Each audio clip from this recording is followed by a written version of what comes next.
இன்னைக்கு நம்ம little super stars TV மொபைல்னு ஸ்கிரீன் அடிக்ஷன்ல முழுகி போகாம ஓடி ஆடி விளையாடி ஹெல்தியாவும் ஷார்ப்பராவும் வளரணும் இல்லையா? 50+ kids centric amenities. Stepstone Viram phase 2 kids themed apartments.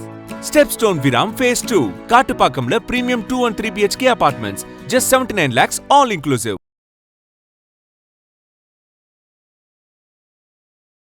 தினம் பார்த்தீங்கன்னா நான் நைட்டெல்லாம் அழுதுகிட்டே இருக்கிற ஒரு சூழல் இருந்தது. அதனால் கண்ணில் இருக்கிற ஒரு சுரப்பி கூட பார்த்தீங்கன்னா அது வீக்கம் அடைஞ்சு அதுக்கு ஆப்ரேஷன்லாம் பண்ண வேண்டிய ஒரு கட்டாயம் வந்துடுச்சு. ரொம்ப ஒரு மாதிரி ஒரு பயமாக, ஒரு நடுக்கமாக, ஒரு தயக்கமாக. பைசன் படத்தில் அனுபமா பரமேஸ்வரன், துருவ் விக்ரம் 2 பேரும் சேர்ந்து நடித்தாங்க. சில வருடங்கள் ஒரே படத்துக்காண்டி ட்ராவல் பண்ணாங்க. ஸோ அந்த நேரத்தில் அவங்களுக்குள்ள ஒரு காதல் ஏற்பட்டது. அது உண்மைதான். அது ஆக்சுவலி நீங்கள் சோஷியல் மீடியாவில் போனீங்கன்னா 2 பேரும் சேர்ந்து பொது இடங்களுக்கு வர்றது, 2 பேரும் நிறைய ஃபோட்டோஸ் எடுத்துக்கிறது. நீங்கள் அனுபமா பரமேஸ்வரன் சொல்லியிருக்கிறாங்க ஒரு விஷயம், அது ரொம்ப வேதனையாச்சு எனக்கு கேட்கும்போது. அது என்ன அப்படின்னா, என்னுடைய சொந்த தம்பியை தொட்டு பேசுறது கூட எனக்கு பயமா இருந்துச்சு அப்படின்னு சொல்லியிருக்காங்கல்ல. அது காரணம் என்னன்னா, எங்கேயுமே பேசக்கூடாது, யாரோடையுமே பேசக்கூடாது, யார்ட்டையும் சிரிக்கக்கூடாது அப்படிங்கிறது ஒரு மாதிரி ஒரு மனநிலை. அந்த மனநிலை தான் இந்த டாக்ஸிக் லவ்ங்கிறது. அப்படிதான் இருக்கும். அது அவங்க 3 மாசத்துல நிச்சயார்த்தம் பண்ணணும், உடனே கல்யாணம் பண்ணணும்னு சொன்னப்ப அவங்க என்ன சொல்லியிருக்காங்க அப்படின்னா, நல்ல மெச்சூர்டா பிஹேவ் பண்ணியிருக்காங்க. இன்னும் கொஞ்ச நாள் போட்டும் அப்படின்னு சொல்லி விக்ரம் பையன் துருவ் விக்ரம், அவருமே ஒரு ஆக்டரு, அவரும் பல பெண்களோட நடிக்கணும். ஆனால் அது அவருக்கு சுகமாக இருக்கும். அவர் நடிக்கணும், ஓகே நம்ம நடிக்கலாம், ஆனால் எதிராளி நடிக்கக்கூடாது.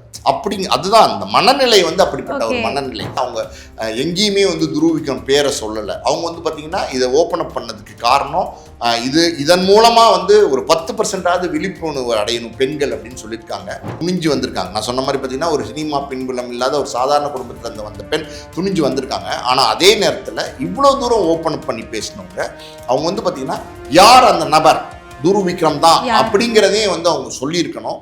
அவங்க அதை சொல்ல தவிர்க்கிறதுங்கிறது தப்பு. அது அப்படிதான் பண்ணுவாங்க. நீங்கள் பார்த்தீங்கன்னா இந்த மாதிரி கேரக்டர்ஸு வீட்டுக்குள்ளே தான் இந்த பிரச்சனை பண்ணுவாங்க, 4 செவத்துக்குள்ளே தான் இந்த பிரச்சனைலாம் பண்ணுவாங்க. நீங்கள் இதே வெளியில் வந்துட்டாங்க அப்படின்னா, இப்படி ஒரு கப்புள்ஸா, இப்படி ஒரு லவ்வர்ஸா, அப்போ என்ன மாதிரியான ஒரு பேர், மேட் ஃபார் ஈச் அதர் அப்படின்னு மற்றவர்கள் பார்க்குறவங்க பேசுகிற மாதிரி நடந்துப்பாங்க. பேரும் 6 முதல் 60% வரை ஆடி தள்ளுபடியுடன் super Saravana stores, Chennai, Madurai, Kovai. Fine time நேயர்களுக்கு வணக்கம். இன்னைக்கு நம்ம கூட சினிமா விமர்சகர் மற்றும் Oscar movies producer Balaji Prabhu sir இணைஞ்சிருக்காங்க. வணக்கம் சார். வணக்கம். ஓகே சார், பொதுவாகவே பெண்களுக்கு ஏதாச்சும் ஒரு அப்யூஸ் நடந்தா அவங்க வெளியே சொல்றதுக்கு ரொம்பவே தயங்குவாங்க. அது மட்டும் இல்லாமல் முக்கியமாக பெண்கள் அவ்வளோ வெளியே சொன்னாலுமே இந்த லைம் லைட்ல இருக்க பெரிய ஆக்ட்ரஸாக இருக்கட்டும், இவங்களாம் வெளியே சொல்றதுக்கு ரொம்பவே ஒரு ஸ்ட்ரகிள் பண்ணுவாங்க. அந்த மாதிரி இருக்க சமயத்தில் அனுபமா அவர்கள் ரீசெண்டாக ஒரு இன்டர்வியூ கொடுத்துருக்காங்க. அவங்க ஒரு அப்யூஸ்ல இருந்ததா நிறைய விஷயங்களை பகிர்ந்துருக்காங்க. ஸோ அதை பற்றி என்ன நினைக்கிறீங்க சார்? அனுபமா பரமேஸ்வரனுடைய ரீசெண்ட் இன்டர்வியூ பார்த்தீங்கன்னா ரொம்ப வைரல் ஆயிடுச்சு, பயங்கர வைரல் ஆயிடுச்சு. காரணம் என்ன அப்படின்னா, அவங்களுடைய லவ்வர் பேர் சொல்ல மறுத்திருக்காங்க. பேர் சொல்லலை, எங்கேயுமே பேர் சொல்லலை.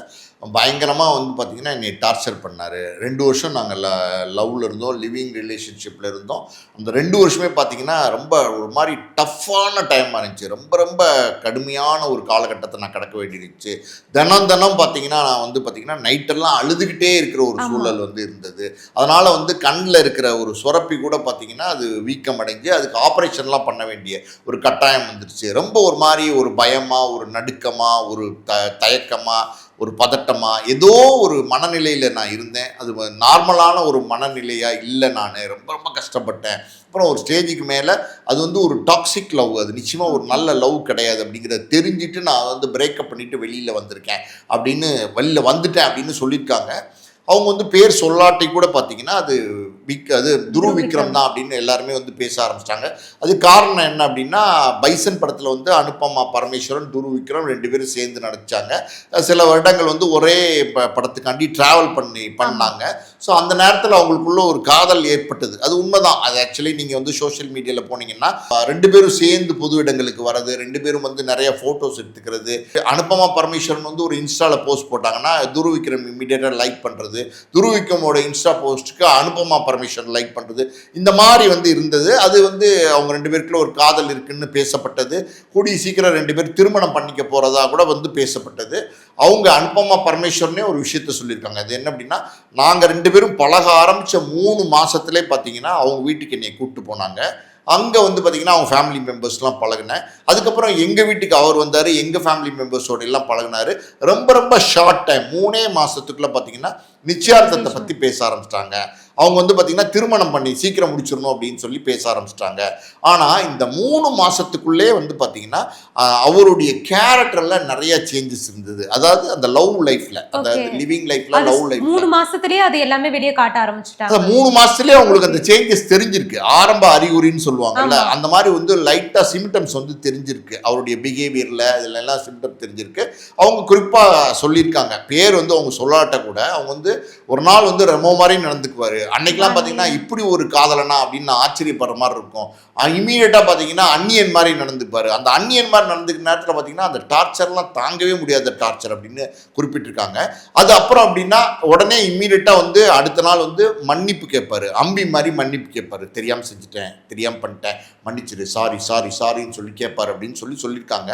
இது உண்மைதான். ஏன்னா இது எப்படின்னா, இது விக்ரம் நடித்த படம், அது அந்நியன்னு, அதில் இந்த 3 கேரக்டர்கள் நடிச்சிருக்காரு. அதனால் அதை அவங்க குறிப்பிட்டிருக்காங்க. ஜென்ரலாகவே பார்த்தீங்கன்னா இந்த மாதிரி ஒரு லவ்க்குள்ளே உளுந்து ஒரு டாக்ஸிக்னா வந்து விஷத்தன்மையோடு வந்து பிஹேவ் பண்ண ஆரம்பிப்பாங்க ஒரு சிலர். அதுக்கு காரணம் என்ன அப்படின்னா ஓவர் பொசசிவ்னஸ் இருக்கும். பர்டிகுலராக பார்த்தீங்கன்னா இந்த யங் ஏஜில் வந்து அது ரொம்ப ஜாஸ்தியாக இருக்கும். அந்த ஒரு 28, 30, 25 வயசு பசங்க லவ்வர்ஸ்க்கு வந்து பார்த்திங்கன்னா இந்த மாதிரியான ஒரு விஷயம் வந்து ரொம்ப ஜாஸ்தியாக இருக்கும். அந்த பொசசிவ்னஸ் அது ஆணுக்கும் இருக்கும், சில நேரங்களில் பெண்ணுக்கும் இருக்கும். ஸோ ஆணுக்கு இந்த மாதிரி பொசசிவ்னஸ் வந்துருச்சுன்னா அவங்க ஃபீல் பண்ணுறது என்ன அப்படின்னா, அந்த லவ்வர் வந்து நம்மளுடைய கட்டுப்பாட்டுக்குள்ளே இருக்கணும், நம்மளை தாண்டி எங்கேயும் போகக்கூடாது, நம்ம வளையத்துக்குள்ளே இருக்கணும், முழுக்க நம்ம சொல்கிற மாதிரி ட்ரெஸ் பண்ணணும், நம்ம சொல்கிற மாதிரி மேக்கப் போடணும், நம்ம சொல்கிற மாதிரி பேசணும், நம்ம சொல்கிற மாதிரி சிரிக்கணும், எல்லாமே நம்ம சொல்கிற மாதிரி தான் அவங்க பண்ணணும் அப்படிங்கிற மாதிரி ஒரு மனநிலை. அது அந்த மாதிரி ஒரு மனநிலைக்கு வந்துடுவாங்க. அவங்கள வந்து அவங்க எப்படின்னா நமக்கு மட்டும்தான் அப்படின்னு அவங்க நினைப்பாங்க. அந்த நமக்கு மட்டும்தான் அப்படின்னு நினைக்கும் போது தான் அந்த பிரச்சனை வரும். அந்த அப்சஷன் ஸ்டார்ட் ஆகும்போது இந்த எல்லா பிரச்சனைகளுமே அந்த பிரச்சனை ஆரம்ப அறிகுறியே அதுதான். இந்த மாதிரி பிஹேவ் பண்றவங்க எப்பவுமே எப்படின்னா லவ்வர்ஸ், நான் சொல்றது ஜென்ரலா சொல்றேன், லவ்வர்ஸ் வந்து பாத்தீங்கன்னா ஒரு 25, 26 இப்படி லவ் பண்ணுற ஏஜில் அவங்களுக்கு வந்து அந்த லவ்ங்கிறது வந்து ரொம்ப ஃபீல் குட்டாக இருக்கும். ரொம்ப ஃபீல் குட்டாக இருக்கும். அவங்க பேசுகிறது, அவங்க சிரிக்கிறது, ஒரு ஃபோனை வந்து காதலிக்கிட்டேருந்து வந்துடாதான்னு காதலன் ஏங்குறதும், காதலன்கிட்டேருந்து ஒரு ஃபோன் வராதா அப்படின்னு வந்து காதல் ஏங்குறதும், 2 பேரும் ஒரு காஃபி ஷாப் போக மாட்டோமா, டைம் ஸ்பெண்ட் பண்ண மாட்டோமா, ஒரு உதாரணத்துக்கு ஒரு 1 hour 2 hour உட்காந்து பேசிட்டு இருப்பாங்க, ஒரு காஃபி ஷாப்லேயோ பீச்லேயோ பார்க்லேயோ அங்கே இருப்பாங்க.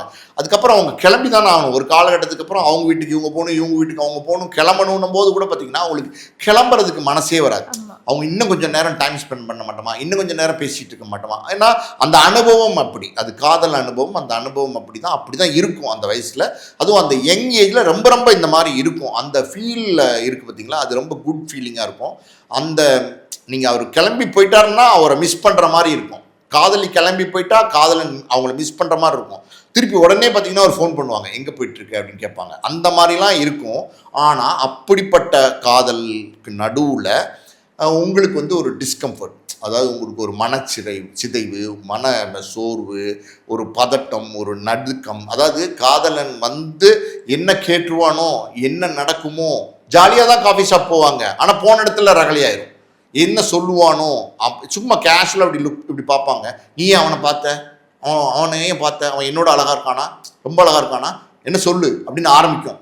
இல்லைங்க நான் சும்மா பார்த்தேங்க, இல்லை நீ பார்த்ததை நான் பார்த்தேன் அப்படின்னு சொல்லி ஆரம்பித்து அது பெரிய கான்வர்சேஷனாக டெவலப் ஆகி பயங்கரமாக வந்து பிரச்சனையை உண்டு பண்ணும். அது இவங்க வந்து அந்த மாதிரி ஒரு அதுதான் வந்து சிமிட்டம், அதுதான் வந்து உங்களுக்கு அடையாளம். அவர் வந்து நார்மலாக இல்லை, இது நார்மலால லவ் இல்லை, இது அதையும் தாண்டி வந்து பார்த்திங்கன்னா ஒரு சின்ன பிரச்சனை ஏதோ மனசுக்குள்ளே ஓடிட்டுருக்கு. காதல் அப்படிங்கிறது வந்து பார்த்திங்கன்னா இது காதல்னு மட்டுமே நம்ம முடிச்சிட முடியாது. காதல் வந்து அப்படியே தொடர்ச்சியாக காமம் ரெண்டுமே சேர்ந்து தான் இந்த மாதிரி ரிலேஷன்ஷிப்பு. அந்த ரிலேஷன்ஷிப்பில் இந்த மாதிரி மனக்குழப்பங்கள் வர ஆரம்பிச்சிருச்சுன்னா அந்த எதிராளியா லவ் பண்ணுறாங்க இல்லையா, அந்த லவ்வரை வந்து பார்த்திங்கன்னா பெரியதளவு மனதளவில் பாதிக்க ஆரம்பிச்சிடும். மனதளவில் வந்து பெரிய அழுத்தத்தை வேதனையெல்லாம் கொடுக்க ஆரம்பிச்சிடும். நீங்கள் அனுபமா பரமேஸ்வரன் வந்து சொல்லியிருக்கிறாங்க ஒரு விஷயம், அது ரொம்ப வேதனையாச்சு எனக்கு கேட்கும்போது. அது என்ன அப்படின்னா, என்னுடைய சொந்த தம்பியை தொட்டு பேசுறது கூட எனக்கு பயமா இருந்துச்சு அப்படின்னு சொல்லியிருக்காங்கல்ல. அது காரணம் என்னன்னா, எங்கேயுமே பேசக்கூடாது, யாரோடையுமே பேசக்கூடாது, யார்ட்டையும் சிரிக்கக்கூடாது அப்படிங்கிறது ஒரு மாறி ஒரு மனநிலை. அந்த மனநிலை தான் வந்து இந்த டாக்ஸிக் லவ்ங்கிறது. அப்படிதான் இருக்கும். அது ஒரு படம் கூட வந்துச்சு ஆக்சுவலி, ஸ்லீப்பிங் வித் எனிமின்னு ஒரு படம் வந்துச்சு. ஜூலியா ராபர்ட்னு ஒரு பிரபலமான நடிகை, அவங்க வந்து நடிச்சிருப்பாங்க. அந்த கணவர் வந்து பார்த்தீங்கன்னா பயங்கரமாக லவ் பண்ணுவார் அந்த பெண்ணை. ஆனால் பார்த்தீங்கன்னா அதுக்கு ஆப்போசிட்டாக பயங்கரமாக டார்ச்சர் பண்ணுவார். என்ன நடந்தாலும் டார்ச்சர் பண்ணுவார். அந்த பெண்ணுக்காண்டி, அவர் நேசித்த பெண்ணுக்காண்டி பார்த்தீங்கன்னா ஒரு தீவில் கடற்கரை ஓரமாக ரொம்ப அழகான ஒரு கண்ணாடியிலேயே ஒரு மாளிகை கட்டி அங்கே வந்து அந்த காதலியை குடியிருக்க வைப்பார். பட் இருந்தாலும் என்ன பிரயோஜனம்? அந்த பெண் அந்த படத்தில் நடிச்சிருந்த ஹீரோயின் கணவன் வெளியில் போயிட்டு திரும்பி வரப்போகிறான் அப்படின்னு சொன்னால் அவங்களுக்கு பயம் வந்துடும், அவங்களுக்கு பதட்டம் வந்துடும், தயக்கம் வந்துடும். என்ன நடக்குமோ ஏது நடக்குமோ. வந்து நல்லா தான் பேசுவான், காஃபி கொண்டா, எப்படி இருக்க, ஹாய் அப்படின்னு தான் பேசுவான். அது அப்படியே டெவலப் ஆகி நைட்டெல்லாம் சண்டை போட்டால் என்ன ஆகும்? மன உளைச்சல் ஆயிடாதா? நிம்மதி இல்லாமல் போயிடாதா? அழுதுகிட்டே இருந்தீங்க, டிப்ரெஷன். உங்களுக்கு டிப்ரெஷன் ஆயிரும். அவன் பண்ணுறது உங்களுக்கு பிரச்சனையை உண்டு பண்ணி உங்களுடைய உளவியல் பிரச்சனை, உடல் பிரச்சனை, மனதளவில் பிரச்சனை எல்லாத்தையும் வந்து உண்டு பண்ணிடும். அது வந்து ரொம்ப டேஞ்சர். இந்த மாதிரி வந்து அதாவது அன்எராட்டிக்கல், அதாவது சம்மந்தம் இல்லாமல் பிஹேவ் பண்ணுறாங்க. ஒரு நேரத்தில் வந்து கொஞ்சுவாங்க, ஒரு நேரத்தில் சண்டை போடுவாங்க, ஒரு நேரத்தில் கெஞ்சுவாங்க. இதுதான் இவங்களோட மூடு. அப்படி பண்ண ஆரம்பிக்கிறாங்க காதலிக்கும் போதே அப்படின்னு சொன்னால், அப்போ என்ன இதுக்கு நல்ல முடிவுனா, அதை தெரிஞ்சுக்கிட்டு விலகி வந்துடுறது தான் நல்ல முடிவு. அனுபமா பரமேஸ்வரனும் அப்படி தான் பண்ணியிருக்காங்க. அவங்க அதை புரிஞ்சிட்டு இருக்காங்க. அவங்க வந்து 3 மாதத்தில் நிச்சயார்த்தம் பண்ணணும், உடனே கல்யாணம் பண்ணணும்னு சொன்னப்போ அவங்க வந்து என்ன சொல்லியிருக்காங்க அப்படின்னா, நல்ல மெச்சூர்டாக பிஹேவ் பண்ணியிருக்காங்க. இன்னும் கொஞ்ச நாள் போட்டும் அப்படின்னு சொல்லி அவங்களுமே வந்து அந்த ஆக்டருமே வந்து ஒரு சின்ன பையன் அப்படின்ற மாதிரி தான் வந்து சொல்லியிருக்காங்க. அதான் அவங்க ரொம்ப மெச்சூர்டாக அந்த இடத்துல நடந்துட்டு இருக்காங்க. இன்னும் கொஞ்ச நாள் போட்டும் அப்படின்னு இருக்காங்க. ஏன்னா இந்த 3 மாதத்துக்குள்ளே அவங்களுக்கு ஒரு டவுட் கிரியேட் ஆயிருக்கு. ஸோ இது என்னமோ தப்பாக இருக்கே, இது காதல் மாதிரி தெரியலையே, காதலை தாண்டி வேற என்னமோ நடக்குது. இந்த குணான்னு ஒரு படம் வந்துச்சுல்ல, நீங்கள் கமலஹாசன் படம், அபிராமின்னு கத்திட்டே இருப்பார்ல, அந்த மாதிரி ஏதோ ஒன்று இருக்கே அப்படிங்கிற மாதிரி ஒரு மனநிலை வந்து யோசனை பண்ணி அதை காலம் தாழ்த்திருக்காங்க. அந்த 2 வருஷத்துக்குள்ள பார்த்தீங்கன்னா முழுசாக எக்ஸ்போஸ் ஆயிடுவாங்க. எப்போவுமே அப்படின்னா உங்களுடைய குட் கேரக்டர்ஸை ஒரு 3 மாதம் மறைக்க முடியும், 6 மாதம் மறைக்க முடியும். ஆனால் லாங்காக வந்து ட்ராவல் பண்ணும்போது அது எக்ஸ்போஸ் ஆயிடும், தெரிஞ்சு போய் ஏதாச்சும் ஒரு சுச்சுவேஷனில், பல சுச்சுவேஷனில் தெரிஞ்சிருக்கு. ஆனாலும் இவங்க அதை விட்டு வெளியில் வர முடியாமல் தவிச்சிருக்காங்க. அதுக்கு என்ன காரணம் அப்படின்னா, அதுவும் காதல் தான். ஏன்னா அவர் நேசிச்சிருக்காங்க, இவரும் நேசிச்சிருக்காரு. இவருடைய லவ்வும் உண்மையானதாக தான் இருந்திருக்கும், பொய்யானதாக இருந்திருக்காது. ஆனால் இவருடைய நிலைப்பாடு என்ன அப்படின்னா, எப்போவுமே அப்படின்னா நமக்கு மட்டும்தான் அப்படின்னு நீங்கள் நினைக்க ஆரம்பிச்சிங்கன்னா அந்த இடத்துல ஒரு பிரேக், அதை உடைஞ்சிரும், அந்த உறவு வந்து உடைஞ்சிரும். ஃப்ரெண்ட்ஷிப்பில் கூட வந்து சில நேரங்களில் வந்து பார்த்திங்கன்னா ஓவர் பொசசிவாக ஃப்ரெண்ட்ஸ் இருப்பாங்க, அங்கே கூட பார்த்திங்கன்னா சண்டை வந்து அது வந்து பிரேக் ஆயிரும் அந்த ஃப்ரெண்ட்ஷிப்பு. அந்த மாதிரி வந்து பார்த்திங்கன்னா இந்த ஒரு ரிலேஷன்ஷிப்பில் வந்து எப்போவுமே விட்டு கொடுத்து போகணும். அவங்க நம்மளை மாதிரி வந்து ஒரு ஹியூமன் பீயிங், அவங்களுக்கும் எல்லா ஆசை பாசங்களும் இருக்கும். அவங்க அம்மாட்ட பேசணும், அப்பாட்ட பேசணும், தம்பிகிட்ட பேசணும், ஃப்ரெண்ட்ஸ் கிட்ட பேசணும், காலேஜ் மேட்ஸ் கிட்ட பேசணும், தொழில் செய்கிற இடங்களில் பேசணும். இதெல்லாமே அவங்களுக்கும் நம்ம விட்டு கொடுத்து அனுசரணையாக போனாதான் அது வந்து உறவு, அது வந்து காதல், அது வந்து அன்பு. அப்போ தான் அது வந்து அழகாக ஸ்மூத்தாக ட்ராவல் ஆகும். அதை தவிர்த்து நீங்கள் வந்து யாரையும் கட்டுப்படுத்தணும்னு நினச்சிங்கன்னா, கட்டுப்பாட்டுக்குள்ளே வச்சுக்கணும்னு நினச்சிங்கன்னா, அந்த இடத்துல வந்து அந்த உறவு எந்த மாதிரியான உறவாக இருந்தாலும் சரி அது உடஞ்சிதான் ஆகும். இன்னொரு விஷயம் நான் சொல்கிறேன் கேளுங்க. அவங்க சொல்லியிருக்காங்க, டிராகன் படத்தினுடைய வெற்றி விழாக்கு என்னை போக விடலை, அவங்களும் அதில் நடிச்சிருக்காங்க. அது ஒரு பெரிய ஹிட் படம். வெற்றி விழாக்கு போக விடலை அப்படின்னு அவங்க சொல்லியிருக்காங்க. அதுக்கு காரணம் என்னவா இருக்கும் அப்படின்னா, இவங்க நடிக்கிறதே இவருக்கு பிடிக்கல. ஓகே, ஸ்டார்டிங்ல இந்த மாதிரி பண்ணி கடைசியில வந்து அவங்கள நடிக்க விடாம பண்ணிட்டு அந்த மாதிரி அவங்க நினைச்சிருக்கலாம். அதுதான் இப்போ வந்து எப்படின்னா 3 மாசத்துல நிச்சயார்த்தம் பேசினாங்க இல்லையா, அப்போ கல்யாணம் நடந்துருச்சுன்னு வச்சுக்கோங்க, என்ன இருக்கும்னா இவர் ஹஸ்பண்டுங்கிற உறவுக்குள்ள வந்திருப்பார். இன்னைக்கு வந்து லவ்வர் இங்கே வந்து உங்களுக்கு பிரேக் பண்ணிட்டு போகிறதுல எந்த வந்து பேரிகார்ட்ஸும் கிடையாது, உடச்சிட்டு போயிடலாம். ஹஸ்பண்டுங்கிற ஒரு ரிலேஷன் வெட்லாக்குள்ளே வந்துட்டிங்கன்னா, அவங்க ஒய்ஃபுங்கிற ஒரு ரிலேஷன்ஷிப்பில் வந்துட்டதுக்கப்புறம் ஹஸ்பண்ட் சொல்கிறது ஒய்ஃப் கேட்கணுங்கிற ஒரு கட்டாயமே சில நேரங்களில் வந்துடும். அது ஒரு மாதிரி ஆணாதிக்க மனநிலை தான் தப்பு. ஒரு பொண்ணை வந்து சுதந்திரம் இல்லாமல் கட்டுப்பாட்டுக்குள்ளே வைக்கணும்னு நினைக்கிறது தப்பு. ஆனால் என்ன ஆகும்னா அந்த மாதிரி வெட்லாக்குள்ளே போகும்போது உள்ளே போய் சிக்கிக்குவாங்க. என்ன பண்ணுறதுனே திணறாது. புருஷன் சொல்கிறான் கேட்கணும். அப்போ மாமியார் வருவாங்க, அம்மா நடிக்க வேண்டாமா, அப்படின்வாங்க. என்ன செய்யறதுனே தெரியாது, மாட்டிக்குவாங்க போய். அந்த மாதிரி பல நேரங்களில் மாட்டி தவிச்சு அதுலேருந்து வெளியில் உடச்சி வர்றதுங்கிறது அது இன்னும் பெரிய ப்ராசஸ். ஏன்னா அது லீகல் ப்ராசஸ், அது கோர்ட்டுக்கு போகணும், பல விஷயம் இருக்குது, சட்ட சிக்கல்கள்லாம் இருக்குது, அங்கேருந்து வரணும். அதனால தான் அவர் வந்து எப்படின்னா நடிக்கிறது விரும்பலை. ஏன் நடிக்கிறது விரும்பலை? இவங்க நடிகை, இவங்க ப்ரொஃபஷனலாக ஒரு ஆக்டரு. அப்போ அப்படி இருக்கும்போது ஆக்ட்ரஸ் வந்து என்ன பண்ணுவாங்க, பல பேரோட சேர்ந்து நடிக்க வேண்டி வரும், டூயட் பாட வேண்டி வரும், ஒரு லிப் லாக் பண்ண வேண்டியிருக்கும், கட்டி பிடிக்க வேண்டியிருக்கும், எல்லாமே இருக்கும் நடிப்பில். அது வந்து ப்ரொஃபஷன். அது வந்து அதை வந்து மற்றவர்களோட இவங்க பண்ணும்போது இவங்க சுத்தமாக அதை ரசிக்க மாட்டாங்க. இவங்க எப்படின்னா பயங்கர வயலண்ட் ஆயிடுவாங்க, இன்னும் வயலண்ட் ஆயிடுவாங்க. யாராதோடையாவது சேர்ந்து ஆடி பாடி சிரிச்சாங்கன்னு வச்சுக்கோங்க, அவ்வளோதான், கதை முடிஞ்சிச்சு. அந்த மாதிரி அவங்க அந்த மாதிரி நடிக்கலாம், அவங்க நடிக்கலாம். அவங்க நடிக்கிறது அவங்க தப்பா சொல்ல மாட்டாங்க. நீங்க கரெக்டா கேட்டீங்க. விக்ரம் பையன் துருவ் விக்ரம், அவருமே ஒரு ஆக்டரு, அவரும் பல பெண்களோட நடிக்கணும். ஆனா அது வந்து அவருக்கு சுகமா இருக்கும், அவர் நடிக்கணும், ஓகே நம்ம நடிக்கலாம், ஆனா எதிராளி நடிக்கக்கூடாது. அதுதான் அந்த மனநிலை வந்து அப்படிப்பட்ட ஒரு மனநிலை. அதனால வந்து எப்படின்னா அது அந்த டிராகன் படம் ப்ரொமோஷனுக்கு போக விடாமல் தடுத்திருக்காரு. இதெல்லாம் தான் காரணங்க. பொது வெளியில் போகிறீங்கன்னு வச்சுக்கோங்க, அங்கே எல்லாத்துட்டையும் சிரிக்கணும்ல, பேசணும்ல, கை கொடுத்தா கை கொடுக்கணும்ல, ஹக் பண்ணணும்ல, இதெல்லாம் பிடிக்காது. ஸோ இதுதான் இந்த மனநிலை வந்துருச்சுன்னு வச்சுக்கோங்களேன், அது ரொம்ப ரொம்ப சிக்கல். அப்படி ஒரு மனநிலை வந்து துருவ் விக்ரமுக்கு இருக்கான்னு நமக்கு தெரியல. ஆனால் அவங்க ஒரு குற்றச்சாட்டு சொல்லியிருக்காங்க. அவங்க எங்கேயுமே வந்து துருவ் விக்ரம் பேரை சொல்லலை. அவங்க வந்து பார்த்திங்கன்னா இதை ஓப்பன் அப் பண்ணதுக்கு காரணம் இதன் மூலமாக வந்து ஒரு 10% விழிப்புணர்வு அடையணும் பெண்கள் அப்படின்னு சொல்லியிருக்காங்க. நல்ல விஷயந்தான், அதில் எல்லாம் நம்ம தப்பு சொல்ல முடியாது. அவங்க வந்து பார்த்திங்கன்னா கேரளாவில் ஒரு மிடில் கிளாஸ் ஃபேமிலியிலேருந்து வந்தவங்க, எந்த சினிமா பின்புலமும் இல்லாமல் வந்தவங்க. அவங்க வந்து ரொம்ப நேசிக்கிறாங்க சினிமாவை, அவங்க பேஷன் வந்து சினிமா. அதனால் வந்து பார்த்திங்கன்னா அவங்களே சொல்லியிருக்காங்க, பார்த்துருக்கீங்களா? ஆமாம், நான் எப்பவுமே வந்து ப்ரொஃபஷனலிசமாக இருப்பேன், ஆனால் இந்த 2 வருஷமாவே நான் அந்த மாதிரி இல்லை அப்படின்ற விஷயத்தையுமே வந்து அவங்க சொல்லி குறிப்பிட்டிருக்காங்க. நைட்டெல்லாம் அழுதுட்டு இருப்பேன், காலையில் எந்திரிச்சு போய் நடிக்க வேண்டியிருக்கும், உடனே கண்ணை தொடச்சிட்டு போய் வேறு வழி இல்லாமல் நடிப்பேன். ரொம்ப தடுமாற்றம் வர ஆரம்பிச்சிருச்சு, ரொம்ப மனக்குழப்பம் வர ஆரம்பிச்சிருச்சு, ரொம்ப நடுக்கம் வர ஆரம்பிச்சிச்சு, அவங்களே குறிப்பிட்டிருக்காங்க. பார்த்தீங்களா? அதனால் என்ன அப்படின்னா இவங்க வந்து கரெக்டாக வந்து டிசிஷன் எடுத்துட்டாங்க. நான் சொன்ன மாதிரி இந்த மாதிரி டாக்ஸிக் லவ் மாதிரி ரிலேஷன்ஷிப்பில் இருக்கிறவங்க பிரேக்கப் பண்ணி வந்துடுறது நல்லது. ஆக்சுவலி பார்த்திங்கன்னா அவங்கள வந்து மறுபடியும் தொந்தரவு பண்ணுறதோ, அவங்கள இழிவுபடுத்தி பேசுகிறதோ, அவங்கள மேலும் வந்து அவங்கள வந்து சூடேற்றி விடுறதோ, அது பண்ணுறத விட அப்படியே மௌனமாக கடந்து போகிறதுன்னு சொல்லுவாங்கள்ல, அப்படியே வெளியில் வந்து மௌனமாக கடந்து போகிறது நல்லது. ஆனால் இங்கே வந்து அனுபமா பரமேஸ்வரன் வந்து கிட்டத்தட்ட பார்த்தீங்கன்னா இதை வந்து பிரேக்கப் பண்ணுறேன், ஓப்பன் அப் பண்ணி வந்து பயங்கரமாக பேசிட்டாங்க. கிட்டத்தட்ட பார்த்தீங்கன்னா 45 நிமிஷம் அப்படின்னு 2-3 பேட்டிகள் கொடுத்துருக்குறாங்க. இதெல்லாம் வந்து எப்படின்னா விழிப்புணர்வு அடையணும் அப்படின்னு சொல்கிறாங்க. ஓகே, நல்ல விஷயம். ஒரு பெண் துணிஞ்சு வந்திருக்காங்க. நான் சொன்ன மாதிரி பார்த்தீங்கன்னா ஒரு சினிமா பின்புலம் இல்லாத ஒரு சாதாரண குடும்பத்தில் வந்த பெண் துணிஞ்சு வந்திருக்காங்க. ஆனால் அதே நேரத்தில் இவ்வளோ தூரம் ஓப்பன் அப் பண்ணி பேசினவங்க அவங்க வந்து பார்த்தீங்கன்னா யார் அந்த நபர், துருவ் விக்ரம் தான் அப்படிங்கிறதே வந்து அவங்க சொல்லியிருக்கணும். அவங்க அதை சொல்ல தவிர்க்கிறதுங்கிறது தப்பு. அவங்க ஓப்பனாக சொன்னாதான் துருவ் விக்ரம்கிட்ட போய் கேட்க முடியும். சார், இந்த மாதிரி ஒரு குற்றச்சாட்டு உங்கள் மேலே வைக்கிறாங்களே, நீங்கள் அதுக்கு என்ன பதில் சொல்றீங்கன்னு கேட்கும்போது அவருடைய வர்ஷன் ஒன்று இருக்கும்ல, அவர் என்ன நடந்ததுன்னு ஒன்று சொல்கிறதுக்கு வாய்ப்பு இருக்குல்ல, சந்தர்ப்பம் இருக்குல்ல, அதை அவர் கொடுக்கணும்ல. இப்போ போய் நீங்கள் எப்படி கேட்பீங்க? அவங்க எங்கேயுமே பேர் சொல்லலை. சார் இப்படி சொல்கிறாங்களேன்னு கேட்டால் அவர் என்ன சொல்லுவார்? எங்கேயாவது என் பேரை சொல்லியிருக்காங்களா? இந்த கேள்வி வந்து என்கிட்ட கேட்குறீங்களே அப்படின்னு சொல்லி அவர் கடந்து போவார். அதனால் இது வந்து என்னை கேட்டால் கடந்து மௌனமாக போகிறது பெட்ரு.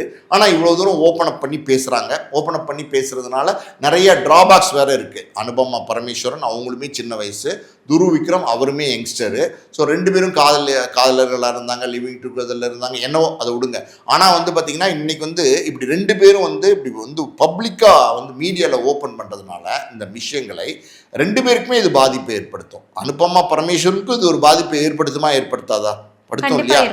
அதாவது அடுத்து ஒரு லைஃப் இருக்கு அவங்களுக்கு. துருவ் விக்ரம் அவருக்கு அடுத்து ஒரு லைஃப் இருக்கு. ஸோ துருவ் விக்ரம் மேலே இப்படி ஒரு குற்றச்சாட்டு, அது துருவ் விக்ரம்னு அவங்க சொல்லாட்ட கூட அது அடையாளப்படுத்திக்க வேண்டியிருக்கு. கண்டிப்பாக அவர் தான் பேசுகிறாங்க எல்லாருமே. அப்படின்னும் போது அவருடைய எதிர்காலம்னு ஒன்று இருக்குது. ஸோ இந்த 2 பேருமே யங்ஸ்டர்ஸாக இருக்கிறாங்க. அவங்களோட 2 பேருமே எதிர்காலத்தை கருதி இதை வந்து இதுக்கு மேலே தொடராமல் முற்றுப்புள்ளி வச்சுட்டு போகிறது பெட்டர்ன்னு நான் நினைக்கிறேன். ஓகே சார், அதே மாதிரி வந்து அவங்க என்ன சொல்லியிருக்காங்கன்னா வந்து அந்த ஆப்போசிட்டில் இருக்க பர்சன் இருக்காங்களே, அவங்க வந்து எந்த ஸ்டோரிஸோ இருக்கட்டும் வெளியே வந்து ஓப்பனாக எதுவுமே பண்ண மாட்டாங்க. ஆனால் என்ன மட்டும் வந்து அந்த மாஸ் கோட்லையா இருக்கட்டும், நீங்கள் வந்து நான் இவங்க அனுபமா அவங்க வந்து அவர் மேல அப்சஸ்டா இருக்க மாதிரி வெளியே காட்டிக்கிற மாதிரி நீ இதை போடு அப்படின்ற விஷயங்களை வந்து சொல்லியிருப்பாரு. சோ வந்து எல்லாருக்கிட்டயுமே வந்து இவங்க தான் ரொம்ப அப்சஸ்டா இருக்காங்க அப்படின்றத காட்ட முயற்சிக்கிறாரா? அது அப்படிதான் பண்ணுவாங்க. நீங்க வந்து பாத்தீங்கன்னா இந்த மாதிரி கேரக்டர்ஸ் வீட்டுக்குள்ளதான் இந்த பிரச்சனை பண்ணுவாங்க, 4 செவத்துக்குள்ளதான் இந்த பிரச்சனை எல்லாம் பண்ணுவாங்க. நீங்க இதே வெளியில வந்துட்டாங்க அப்படின்னா இப்படி ஒரு கப்புள்ஸா, இப்படி ஒரு லவ்வர்ஸா, அப்பா என்ன மாதிரியான ஒரு பேர், மேட் ஃபார் ஈச் அதர் அப்படின்னு மற்றவர்கள் பார்க்குறவங்க பேசுகிற மாதிரி நடந்துப்பாங்க. அவ்வளோ ஜென்டிலாக நடந்துப்பாங்க, அவ்வளோ சொஃபிஸ்டிகேட்டடாக நடந்துப்பாங்க, கம்ஃபர்டபுளாக நடந்துப்பாங்க, எல்லாரும் பார்த்துட்டு கண்ணு படுற மாதிரி நடந்துப்பாங்க. அப்படியே நீங்கள் வீட்டுக்குள்ளே போனீங்கன்னு வச்சுக்கோங்க வேற மாதிரி இருக்கும், கலையபுரம் கண்ணா பொண்ணான்னு இருக்கும். ஸோ இவங்களுக்கு எல்லாம் எப்படின்னா இவருக்கு இது ஒரு நம்பிக்கை இல்லாத ஒரு சூழல் தான். இது எப்படின்னா ஒரு தன்னம்பிக்கை உள்ளவன் நம்ம காதலி நமக்கு தான் அப்படின்னு நினைப்பான்.